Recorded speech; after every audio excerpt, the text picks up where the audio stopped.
हाँ जी,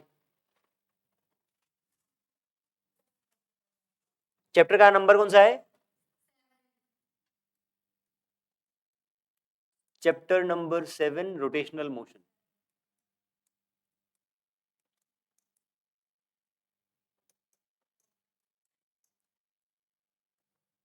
मुझे ऐसे फास्ट फास्ट पढ़ाना बड़ा अच्छा लगता है, बट 11th आपको स्लो पढ़ना अच्छा लगता है, और 11th के जो मेन बैच उसमें इतना स्लो होता है कि पूछो मत कितना स्लो होता है। रोटेशनल मोशन, ठीक है जी। हाँ जी, सबसे पहले ट्रांसलेशनल मोशन।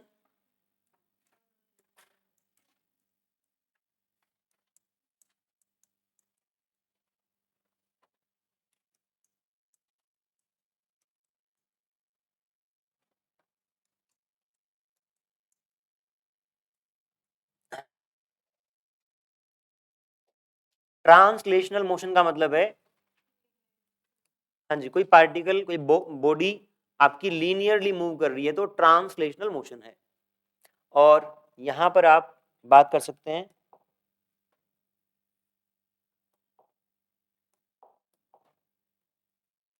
अगर कोई ऑब्जेक्ट एक कॉमन सेंटर के राउंड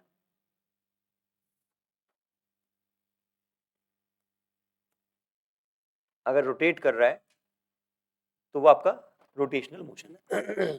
ठीक बात है। यहां पे ये बॉक्स यहां से यहां गया तो आप बोलते हैं कि डिस्प्लेसमेंट हुआ है इसका। हम ट्रांसलेशनल रोटेशनल मोशन में पैरेलल फॉर्मूले क्या है वो डिस्कस कर रहे हैं। तो यहां पे जो डिस्प्लेसमेंट होता है, यहां पे एंगुलर डिस्प्लेसमेंट होता है। यहां पे जो वेलोसिटी होती है v is equals to D X by D T, यहां पर आपकी angular velocity omega D theta by D T होती है।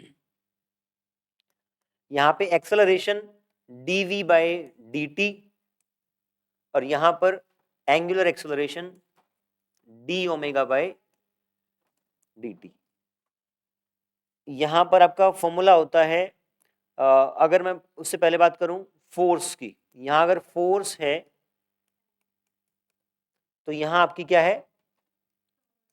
टॉर्क है। फोर्स किसी ऑब्जेक्ट को चलाती है और टॉर्क किसी ऑब्जेक्ट को घुमाती है, ठीक है। यहां पे आपका फॉर्मूला है force is equals to M A, और यहां पर फॉर्मूला है torque equal to I alpha. Force का और टॉर्क का पैरेलल आपने देख लिया, ए और अल्फा का देख लिया। यहां पे देखें मास की जगह क्या आ रहा है? आई, इसको बोलते हैं मोमेंट ऑफ इनर्शिया। तो आपका एक पैरेलल और क्या हो गया, यहां पे अगर मास है तो यहां पर मोमेंट ऑफ इनर्शिया m की जगह आई, और मोमेंट ऑफ इनर्शिया इसको बोलते हैं। अगर किसी बॉडी का मास ज्यादा है तो उसको ट्रांसलेट करना डिफिकल्ट है, ठीक है। और यदि उसका मोमेंट ऑफ इनर्शिया ज्यादा है तो उसको रोटेट करना डिफिकल्ट है। ये अगर आप और टेक्निकली डिफाइन करें तो resistance offered by a body against its rotational motion is defined as moment of inertia, ठीक है। तो ये आपका हो गया। इसके बाद अगर बात करें काइनेटिक एनर्जी की, यहां होती है हाफ एम वी स्क्वायर, यहां पर हाफ आई ओमेगा स्क्वायर। अगर यहां आपका मोमेंटम होता है, हाँ जी, momentum P is equals to M V, अगर विद वेक्टर साइन पुट करें तो ऐसा आ जाएगा। यहां पर angular momentum L is equals to I omega. यहां पर फोर्स का फॉर्मूला, सॉरी, वर्क डन का फॉर्मूला एफ डॉट एक्स कहें या डी एक्स कहें, आपकी मर्जी है, एफ डॉट डी एक्स, और यहां वर्क डन का फॉर्मूला डी थीटा कहें, आपकी मर्जी है। ये वर्क डन हो गया। पावर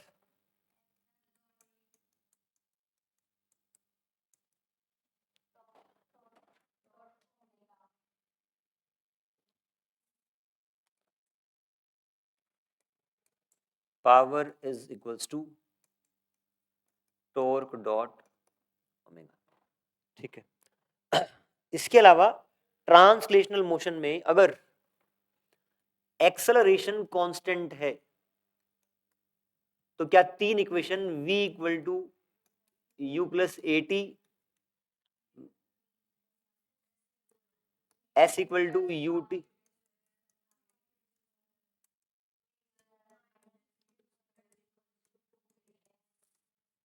ठीक है, और यहां पर अगर अल्फा कांस्टेंट है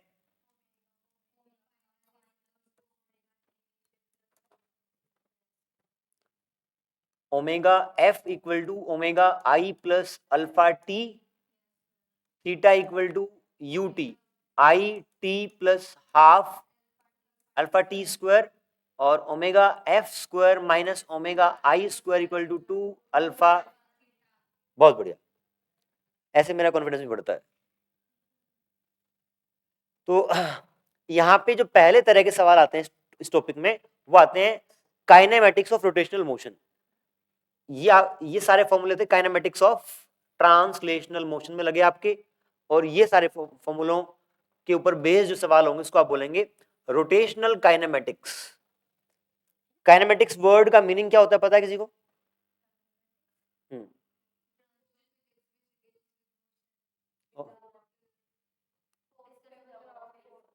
हाँ हाँ, है ना, जहां पर हम ऑब्जेक्ट्स का मोशन डिस्कस करते हैं विदाउट कंसिडरिंग देयर फोर्स या रीजन या देयर कॉज, ठीक है। रोटेशनल मोशन ये आपका पहला पार्ट हुआ, ठीक है। इसके साथ ही अगर एक सवाल करना चाहें तो आप कर लें, काइनेमेटिक्स का ये इसका, अ fly wheel rotates with a fly wheel rotates with a uniform angular acceleration. Fly wheel माने व्हील है आपका, एक व्हील है, वो कांस्टेंट एंगुलर एक्सेलरेशन से मूव कर रहा है। its angular velocity its angular velocity increases from 20 pi radian per second to 40 pi radian per second in 10 seconds. How many rotations did it undergo in this period? ये आपका fly wheel है, fly wheel को आप एक disc मान लें बेशक, ये डिस्क रोटेट कर रही है विद अ कांस्टेंट अल्फा। इसकी एंगुलर स्पीड इतनी से इतनी हो गई इन 10 सेकेंड्स। आपको निकालना है इतने समय में कितने चक्कर कंप्लीट कर गया होगा। सबसे पहले निकालेंगे ये आपका फाइनल ओमेगा, इनिशियल ओमेगा, वो टाइम तो अल्फा निकल आएगा, हाँ जी।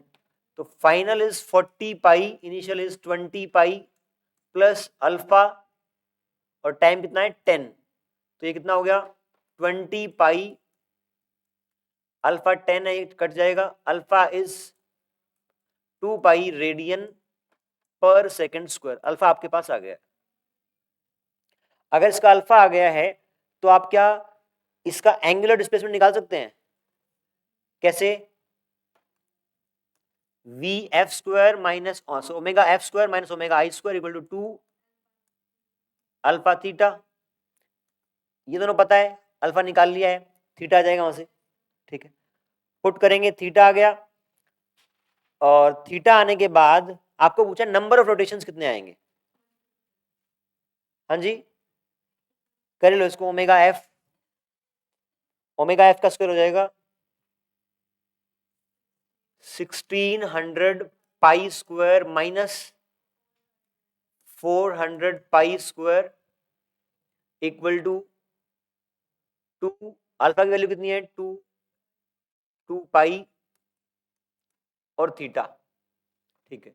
ये आपका हो गया 1200 पाई स्क्वायर, और उस साइड 2 इंटू 2 पाई ही रहने दें, 2 पाई थीटा, या ले आए यहाँ चाहें तो, ये नीचे आ गया 4 पाई, ये होगा 3 4 या 12 300 पाई, थीटा आ गया आपका 300 पाई। तो बताएं रोटेशन कितनी हो जाएंगी? 150, है ना, एक में 2 पाई होती है ना, तो आपका 300 पाई है तो 150 हो गया आपका आंसर। इसके बाद इसमें हम डिस्कस करते हैं, हाँ वो करेंगे एक बार, डायरेक्शन ऑफ ओमेगा।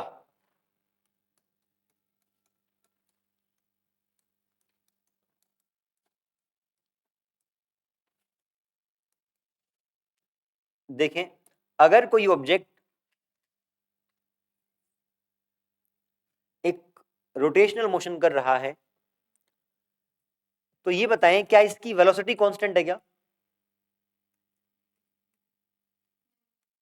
क्योंकि डायरेक्शन बदल रही है। Velocity is not constant, but इसकी एंगुलर स्पीड इज कांस्टेंट। जो ये घूम रहा है ऐसे, क्या इस एंगुलर स्पीड की कोई डायरेक्शन भी हो सकती है क्या? जो आपका देखो स्पीड का मतलब क्या है, अगर हम ट्रांसलेशनल मोशन की बात करते हैं तो जब भी वेलोसिटी गिवन होगी तो हमें उसमें उसका मैग्नीट्यूड और एज वेल एज डायरेक्शन दोनों का पता होना जरूरी है। तो यहां पर ओमेगा की डायरेक्शन का मतलब क्या है, फॉर एग्जांपल मैं कहूं ओमेगा की डायरेक्शन वही है जो कि एक्सिस ऑफ रोटेशन की डायरेक्शन है। अगर आपको एक्सिस ऑफ रोटेशन की डायरेक्शन पता लग गई तो आपको सेंस ऑफ रोटेशन अपने आप पता लग जाता है। जैसे अगर मैं कहूं कि कोई पार्टिकल इस एक्सिस के अराउंड रोटेट कर रहा है तो आपको पता होगा कि वो या तो ऐसे रोटेट कर रहा होगा या फिर ऐसे रोटेट कर रहा होगा, है ना। तो यहां पे आप ये लिख सकते हैं कि axis of rotation gives us direction of angular speed, है ना, इसके अलोंग रहेगी। और यहां पर इसका एग्जैक्ट जो एक्सप्रेशन रहता है v is equals to omega cross R. इस पर्टिकुलर केस में शॉर्ट ट्रिक ये है, जिस साइड आपकी वेलोसिटी जा रही है उस साइड आप अंगुलियां कर्ल करें, अंगूठा जो आएगा वही एंगुलर स्पीड की डायरेक्शन होती है, एंगुलर वेलोसिटी की डायरेक्शन होती है। इससे चेक करते हैं, लेट्स से यहां पार्टिकल की वेलोसिटी ऐसे है, पोजीशन वेक्टर ये है आर और वी, ओमेगा ऐसे है, ठीक है। तो आप देखें ओमेगा क्रॉस आर करके, ओमेगा क्रॉस आर करके v की डायरेक्शन मिल रही है। अभी तक हमने v equal to R omega formula पढ़ा था, अब उसका वेक्टर फॉर्म में कैसे लिखेंगे वो देख लिया है, ठीक है। Next topic is cross product. जैसे यहां पे आपने देखा कि ये ओमेगा क्रॉस आर आ रहा है, तो ओमेगा क्रॉस आर में आपका क्रॉस प्रोडक्ट यूज हो रहा है। तो वेक्टर क्वांटिटीज को ऐड करने के हमारे पास तीन मेथड है, parallelogram low, triangle low and resolution of vectors. और यहां पर दो तरह का मल्टीप्लिकेशन होता है, डॉट प्रोडक्ट और क्रॉस प्रोडक्ट। डॉट प्रोडक्ट हम देख चुके हैं ऑलरेडी, कहां पे, वर्क डन के केस में एफ डॉट एस डिस्प्लेसमेंट। और मल्टीप्लिकेशन का एक और तरीका है क्रॉस प्रोडक्ट। दो वेक्टर्स को जब क्रॉस प्रोडक्ट करते हैं तो आपका जो रिजल्ट आता है वो भी एक वेक्टर क्वांटिटी होती है, तो इसको आप वेक्टर प्रोडक्ट भी बोलते हैं। इसका आंसर होता है A B sine theta N cap. ये तो इन दोनों के प्रोडक्ट से जो वेक्टर बना उसका मैग्नीट्यूड है, और ये डायरेक्शन है। डायरेक्शन में दो बातें हम नोट करते हैं, क्या, N cap is perpendicular to the plane containing A and B. जिस प्लेन में ए और बी है, फॉर एग्जांपल ये ए है और ये बी है, ये बोर्ड के प्लेन में है, तो जब आप ए क्रॉस बी करेंगे तो वो जो रिजल्ट आएगा वो इस बोर्ड के परपेंडिकुलर आएगा, एक बात। दूसरी बात, N cap is also perpendicular to both A and B. यहाँ पे जो वेक्टर ये आ जाएगा तो वो ए के भी अलग से परपेंडिकुलर है और बी के भी परपेंडिकुलर है। तो दो बातें हम ध्यान रखेंगे। और डायरेक्शन देखने का तरीका क्या है, राइट हैंड थंब रूल। जो वेक्टर पहले लिखा है उसके ऊपर हथेली रखेंगे, हाथ रखेंगे और दूसरे की तरफ घुमाएंगे तो आपकी डायरेक्शन आएगी, ठीक है। इसको हम यूज करेंगे टॉर्क में।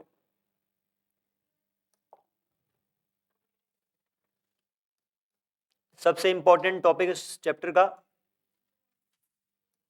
टॉर्क। टाइम कितना बचा है टाइम, अभी तो है काफी टाइम है, तो हो जाएगा, ठीक है। जैसे ट्रांसलेशनल मोशन में फोर्स चलाता है ऐसे रोटेशन में टॉर्क घुमाता है। एग्जाम्पल देखते हैं इसका। अगर ये आपकी एक खिड़की है, खिड़की इस एक्सिस के अराउंड रोटेट कर सकती है, तो मैं पॉइंट ए पर फोर्स लगाऊं या बी पर लगाऊं कि खिड़की आसानी से घूम जाए। बी पे जितना दूर मैं एक्सिस ऑफ रोटेशन से फोर्स लगाऊंगा उतना ज्यादा खिड़की घूमेगी, टॉर्क उतना ज्यादा बनेगा। तो torque is proportional to distance of point of application of force from axis of rotation, R के प्रोपोर्शनल रहेगा। अब बी पॉइंट तय हो गया, ये बात तो ठीक है। अब बी पॉइंट पर 1 न्यूटन फोर्स लगाऊं या 2 लगाऊं, किसमें ज्यादा घूमेगी? 2 न्यूटन में। तो आपका टॉर्क मैग्नीट्यूड ऑफ फोर्स के भी परपेंडिकुलर है। अगर इसी पॉइंट पर मैं टॉर्क ऐसे लगा दूं या फिर ऐसे लगाऊं, किस केस में ज्यादा टॉर्क बनेगा? इस केस में। तो ओरिएंटेशन ऑफ फोर्स पे भी डिपेंड करता है। लेट से आपने ऐसे फोर्स लगाई, बोर्ड पे दिखाना मुश्किल है, उसके लिए टॉप व्यू बना रहा हूं। ये जो आर है, आप इसको ऐसे बना लें कि R is position vector of point of application of force from the axis of rotation. तो टॉप व्यू का मतलब है ऐसे आर वेक्टर है और फोर्स वेक्टर ऐसे लगाए। Equivalent diagram is R vector and F vector, और ये एंगल थीटा है। आपने कहा torque is proportional to R, proportional to F and depends upon orientation of force.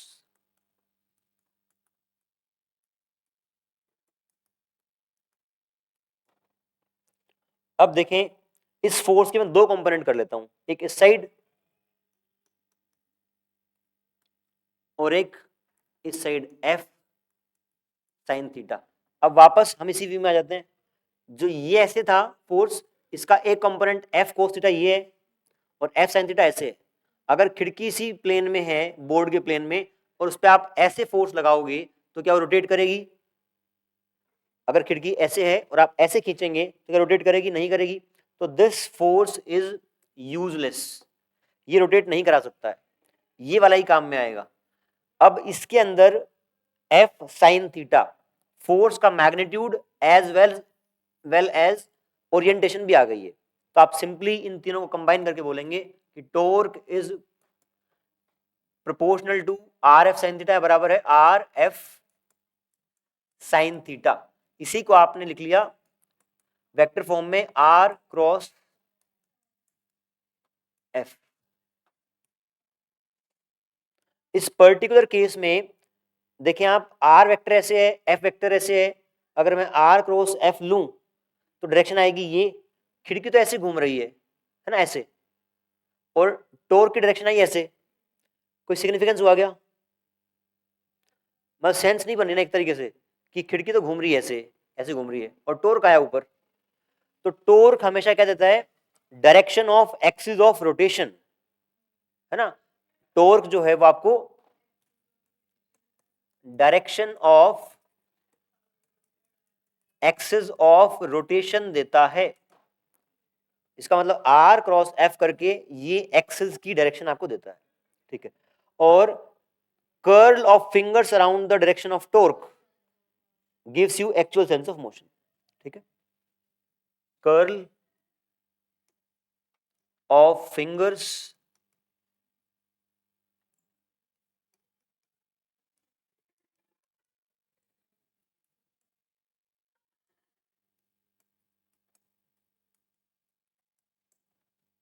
ठीक है ना, ठीक है। नेक्स्ट,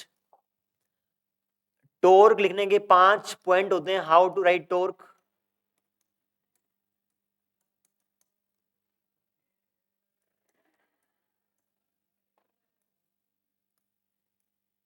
सबसे पहला पॉइंट क्या होता है? Identify axis of rotation. Second point क्या होता है? Identify point of application of force, जहां पर फोर्स लग रहा है उस पॉइंट को पहचानो। पॉइंट पहचान लिया। तीसरा ड्रो आर वेक्टर, चौथा ड्रो एफ वेक्टर, और तीसरा पांचवा take cross product R cross F. ये 5 पॉइंट आप सीक्वेंस से लगाएंगे तो किसी भी केस में आप निकाल सकते हैं टॉर्क। एक पॉइंट बस यहाँ पे डिफरेंट है, अगर कहीं पर एक्सिस ऑफ रोटेशन की जगह ये बोल दिया जाए कि आप किसी पॉइंट के अराउंड टॉर्क लिखें, तो आपको फिर जो डिस्टेंस लेना होता है पॉइंट का, वो उस रेफरेंस पॉइंट से आप लेंगे। बात समझ में आ रही है? कई बार ऐसा आ सकता है कि write down torque about this point, तो पॉइंट से आप आर वेक्टर ड्रॉ करेंगे जहां पे फोर्स लग रहा है, एफ वेक्टर ड्रॉ करेंगे, फिर आप आर क्रॉस एफ लेंगे।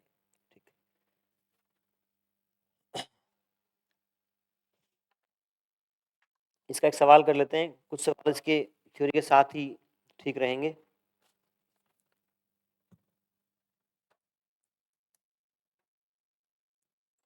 एक रोड है, इस पॉइंट के अराउंड हिंज है, फोर्स लगाया F1, F2, F3, F4 और F5, 5 फोर्स आपने लगाए हैं। बताएं किन फोर्सेस के कारण टॉर्क 0 होगी? F1, F5, F1 में टॉर्क 0 होने का कारण क्या है? R0 है, क्योंकि जिस एक्सिस ऑफ रोटेशन कौन सी है? ये point of application of force ये यही है, तो उस एक्सिस से पॉइंट ऑफ एप्लीकेशन का डिस्टेंस इज 0, R इज 0, तो इसकी टॉर्क कितनी हो जाएगी? 0 टॉर्क रहेगी इसकी। F5 की 0 क्यों रही? हाँ, यहां पे एक्सिस ऑफ रोटेशन से आपका R वेक्टर ऐसे बनेगा, मतलब इस पॉइंट पे देखेंगे तो R वेक्टर ऐसे बना, F वेक्टर ऐसे बना, 180 डिग्री का एंगल है, तो कोस नहीं साइन 180 0 हो जाएगा, तो इसका टॉर्क भी। अब ये बताएं F2 का जो टॉर्क बनेगा उसकी डायरेक्शन क्या होगी? उसको वो बॉडी को क्लॉकवाइज में घुमाएगा या एंटी क्लॉकवाइज में? एंटी क्लॉकवाइज में। ये आपको एंटी क्लॉकवाइज डायरेक्शन में घुमाएगा, ये वाला एंटी क्लॉकवाइज डायरेक्शन में घुमाएगा। वेरी गुड, ये वाला क्लॉकवाइज डायरेक्शन में घुमाएगा। ठीक है, ये आपने डायरेक्शन देख ली।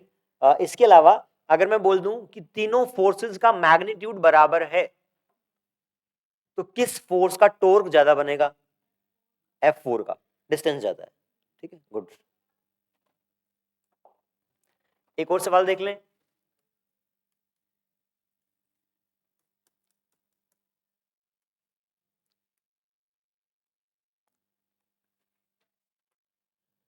ये 2 स्प्रिंग लटकी हुई हैं और ये 20 kg की एक रोड है जिसकी लेंथ L है, और यहां से L/4 पर L/4 डिस्टेंस पर एक वेट लटकाया गया है 40 kg का। इस रस्सी में टेंशन फोर्स लेट से TA बनी, इसमें TB बनी। आपको निकालनी है दोनों रस्सियों में टेंशन, और ये सिस्टम आपका इक्विलिब्रियम में है। ठीक है, जब भी इक्विलिब्रियम में रहेगा तो नेट फोर्स 0 रहेगी और नेट टॉर्क 0 रहेगी। इस के ऊपर फोर्सेस कौन सी लग रही हैं? mg हो जाएगी 200, और यहां पर इस रस्सी की टेंशन कितनी रहेगी? अगर ये रेस्ट पे है तो this tension will be equal to mg 400 newton, तो 400 हो जाएगी। यहां पर 400 न्यूटन, यहां पर TA और यहां पर TB, तो TA TB is 600, equation number 1। अब टॉर्क भी 0 करनी है। पहला पॉइंट होता है आइडेंटिफाई एक्सिस ऑफ रोटेशन। यहां पर हमें पता है रेस्ट में किसी के अराउंड रोटेट करेगा ही नहीं, तो आप अपनी चॉइस से कोई पॉइंट चूज कर सकते हैं। फॉर एग्जांपल मैंने मान लिया सेंटर, इसके अराउंड टॉर्क लिख रहा हूं, इसके अराउंड टॉर्क इसकी कितनी हो जाएगी? हाँ जी, torque of this force around this axis या पॉइंट,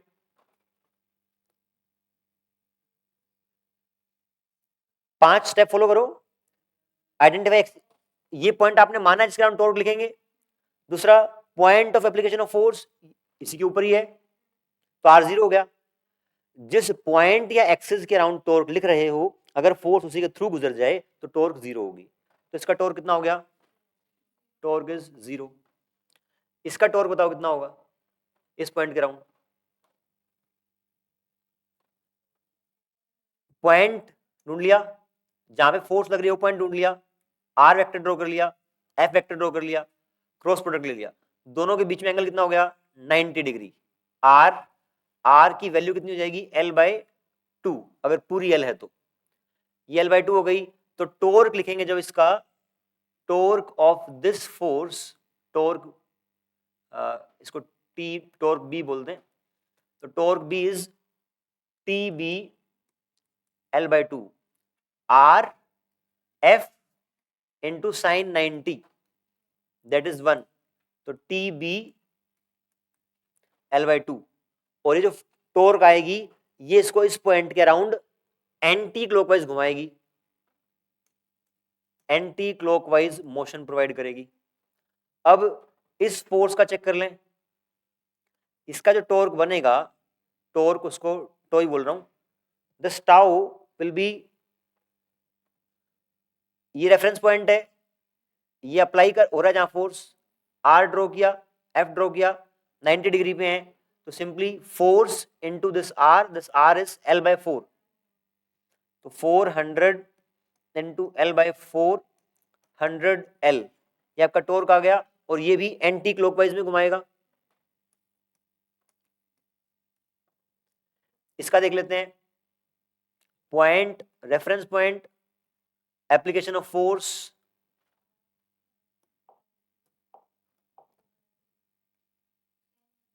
सेम आ जाएगा आपका।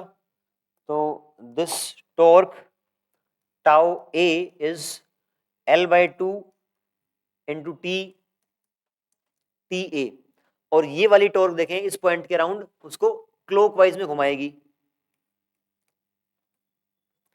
ये दोनों टॉर्क उसको एंटी क्लॉकवाइज डायरेक्शन में घुमाना चाहती हैं और ये क्लॉकवाइज में, लेकिन वो घूम रहा नहीं है, तो दोनों बैलेंस होनी पड़ेंगी। तो आप बराबर कर दें, तो वो हो गया आपका TB L/2 plus 100L is equals to L/2 TA। L कटेगा, 2 से मल्टीप्लाई कर दें, TB प्लस 200 TA। तो आप आपके पास एक इक्वेशन पहले से है, ये रही, इक्वेशन 2 हो गई, ये फर्स्ट है। इस केस में आप TB की वैल्यू पुट कर देंगे तो TA comes out to be 400 newton and TB comes out to be. इस सवाल को मैं अगर रेफरेंस पॉइंट कोई और चूज करूं, अगर ये वाला पॉइंट रेफरेंस चूज करूं, तो क्या TA TB अलग अलग आएंगे? हाँ जी, सेम आएंगे, क्योंकि रेफरेंस पॉइंट चूज करने से, मैथ डिफरेंटली करने से आपका दोनों रस्सियों की टेंशन नहीं बदलेगी। आप करके भी देख सकते हैं, सेम आंसर आएगा। ठीक है, इतना ही करते हैं आज।